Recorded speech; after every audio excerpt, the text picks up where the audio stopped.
ఇటీవల మున్సిపల్ ఎన్నికలు ముగిశాయి. ఇక మిగిలింది జెడ్పీటీసీ, ఎంపీటీసీ ఎన్నికల ప్రక్రియ. పంచాయతీ మున్సిపల్ ఎన్నికల్లో అధికార కాంగ్రెస్ పార్టీ సత్తా చాటింది. 80% పైగా స్థానాలు కైవసం చేసుకుంది. ఇక మిగిలిన జెడ్పీటీసీ, ఎంపీటీసీ ఎన్నికలు నిర్వహించాలని కాంగ్రెస్ పెద్దలు భావిస్తున్నారు. ఈ నేపథ్యంలో తాజాగా ఎన్నికల నిర్వహణపై అప్డేట్ వచ్చింది. అయితే ఇప్పట్లో ఎన్నికలు జరిగేలా కనిపించడం లేదు. ఎందుకంటే బీసీలకు 42% రిజర్వేషన్లు కల్పిస్తామని కాంగ్రెస్ ప్రభుత్వం హామీ ఇచ్చిన సంగతి తెలిసిందే.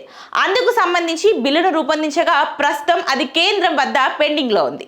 అయితే ఈ నేపథ్యంలో కేంద్ర ప్రభుత్వం ఏదో ఒకటి తేల్చిన తర్వాతే ఎన్నికలకు వెళ్లాలనే యోచనలో రాష్ట్ర ప్రభుత్వం ఉన్నట్లు సమాచారం. సోమవారం సెక్రటరియట్లో జరిగిన కేబినెట్ భేటీలోనూ ఈ అంశం చర్చకు వచ్చినట్లు తెలిసింది. బీసీ రిజర్వేషన్లపై అసెంబ్లీ తీర్మానాన్ని, బిల్లును కేంద్రానికి ఇప్పటికే పంపినందున దానిపై ఎలాంటి నిర్ణయం వస్తుందో వేచి చూద్దామని సీఎం మంత్రులతో అన్నట్లు సమాచారం.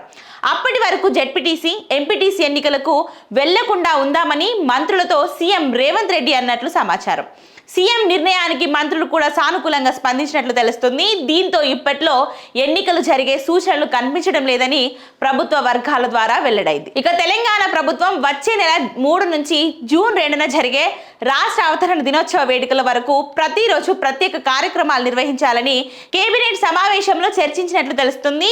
ప్రతి ప్రభుత్వ శాఖలో చేపడుతున్న అభివృద్ధి, సంక్షేమ కార్యక్రమాలపై ప్రత్యేకంగా నివేదిక తయారు చేయడంతో పాటు ప్రజల వద్దకు వెళ్లి వారి సమస్యలు పరిష్కరించేలా ప్రత్యేక కార్యక్రమాలు రూపొందించాలని సీఎం రేవంత్ సిఎస్ రామకృష్ణారావుకు సూచించినట్లు పార్టీ వర్గాలు వెల్లడించాయి.